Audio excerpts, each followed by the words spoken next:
오늘의 큐티 말씀은 역대상 21장 1절부터 17절입니다. 제목 사탄의 게임에 빠진 인구조사.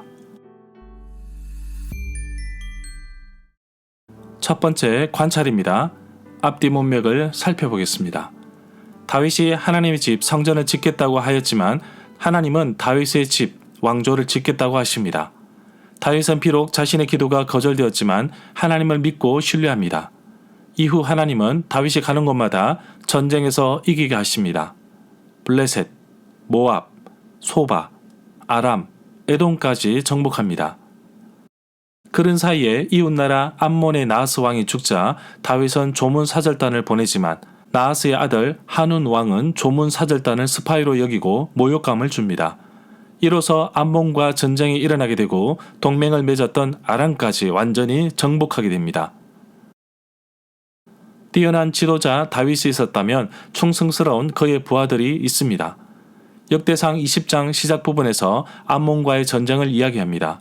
이 이야기는 사무엘하 11장 1절에도 나오는데 역대상 20장에서는 다윗이 저지른 범죄, 밧세바와 음행이 나오지 않습니다. 역대기 저자들은 독자들에게 용기와 희망을 북돋아 주기 위해 다윗 왕의 불필요한 내용을 생략하여 명성을 손상시키지 않도록 한 의도가 보입니다. 압살롬의 반란 사건과 세바의 반란 사건도 생략한 이유도 동일한 의도로 볼 수 있습니다. 다윗이 인구조사를 합니다. 인구조사의 목적은 전쟁에 나갈 수 있는 남자의 수를 세는 것인데 이것 때문에 아주 끔찍한 재앙이 내립니다. 하나님을 의지하고 신뢰해야 하는 다윗이 자신의 군사력만 믿고 의지했다는 관점에서 잘못을 지적하고 있습니다. 두 번째 해석입니다. 문단을 나누어 보겠습니다. 1절부터 6절은 다윗이 인구조사를 하다. 7절부터 17절은 하나님의 징계가 시작되다. 핵심 내용과 중심 줄거리입니다. 동일한 내용이 사무엘하 24장 전체에 걸쳐 나옵니다. 사무엘하 24장 1절에서는 여호와께서 다시 이스라엘을 향하여 진노하시는데 그들을 치려고 다윗을 격동시키셨다고 말씀하고 있습니다. 그래서 다윗이 이스라엘과 유다의 인구를 조사하라고 여호와께서 말씀하신 것으로 나옵니다. 여호와께서 진노하셨기 때문에 인구조사를 하게 하셨다는 것이 사무엘하의 요점입니다. 인구조사가 다윗의 생에 있어서 좋지 못한 사례이지만 역대기 저자는 이 부분을 생략하지 않고 첨부하였습니다. 인구조사 자체의 이야기는 흠이 있는 부분이지만 성전 건축을 위한 성전터와 연결이 되기 때문에 기록한 것입니다. 오늘 언급된 오르난 타작 마당이 이후 솔로몬의 성전터가 되기 때문입니다. 재앙을 부른 다윗의 인구조사는 사탄에게 충동이 된 다윗이 하나님 앞에서 악을 행함으로 시작됩니다. 이 가운데 다윗은 자신의 죄악을 깨닫고 자백하며 철저하게 긍휼을 구하고 있습니다. 사탄에게 충동된 다윗의 인구조사를 악하게 여기시는 하나님을 만나게 됩니다.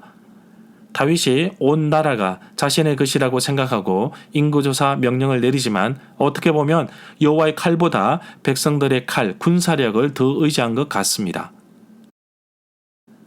다윗에게 내려질 세 가지 재앙이 있는데 이를 통해 여호와 하나님은 다윗에게 분명하게 말씀하십니다. 이 땅의 진정한 주인은 누구인가? 이스라엘의 진정한 주인은 누구인가? 다윗은 이 재앙을 통해 다시 한 번 더 여호와 하나님이 이 땅의 주인이심을 그리고 여호와의 칼을 의지하는 것을 다짐하게 됩니다. 다윗은 세 가지 재앙 가운데 3일 전염병을 내리는데 다윗은 자기의 잘못으로 백성들이 아파하는 것을 깨닫고 진실한 회개와 하나님의 긍휼하심을 구합니다. 진정한 목자로서 백성을 향한 올바른 지도자의 모습을 보게 됩니다. 다윗은 이 일을 통해 느슨해진 자신의 마음을 하나님 앞에서 가다듬고 더욱더 하나님을 신뢰하고 의지하는 계기가 되었습니다. 절마다 상세한 설명과 구절 해석, 핵심 내용과 중심 줄거리는 네이버 블로그에 올려져 있습니다.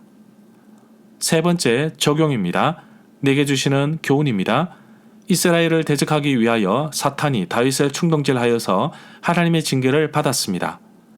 사탄은 인류의 조상 아담부터 시작해서 지금 나에게까지 계속해서 유혹하고 세상의 죄악으로 몰아넣습니다. 다윗이 왜 이런 충동질에 빠졌을까요? 잠시 방심한 사이에 사탄의 공격에 무너진 것입니다. 나의 신앙에서도 사탄에게 틈을 타지 못하도록 하나님 말씀으로 기도로 무장해야겠습니다. 다윗이 어디로 가든지 승승장구할 때 모든 것이 자신의 것으로 생각한 교만에서 이 일이 벌어졌다고 볼 수 있습니다. 내 삶에서 모든 것이 술술 풀리고 넉넉함 속에서 편안해질 때 언제든지 넘어질 수 있다는 것을 깨닫습니다. 사탄은 내가 매너리즘에 빠지게 하여서 언제든지 하나님을 신뢰하지 못하도록 합니다. 사역 속에서, 신앙 속에서 하나님보다 내 생각을 앞세워 하나님을 신뢰하지 못하게 하는 것을 찾을 수 있습니다.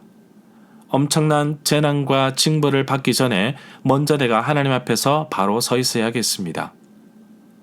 다윗은 하나님께서 그동안 베풀어 주신 크신 은혜를 잊어버리고 교만한 생각으로 모든 것이 자기 것으로 착각하며 살았습니다. 결국 큰 징계를 통하여 겸손의 모습을 되찾습니다. 하나님께서 나에게 베풀어 주신 은혜를 생각하며 불평보다는 감사가 더 나와야 하는데 그렇지 못한 나의 모습을 용서하여 주옵소서. 매번 하나님으로부터 징계를 받고 돌이키는 반복된 나의 삶을 용서하여 주옵소서. 하나님보다 앞서지 않게 하시고 항상 서 있을 때 넘어지지 않도록 조심하고 또 조심해야겠습니다.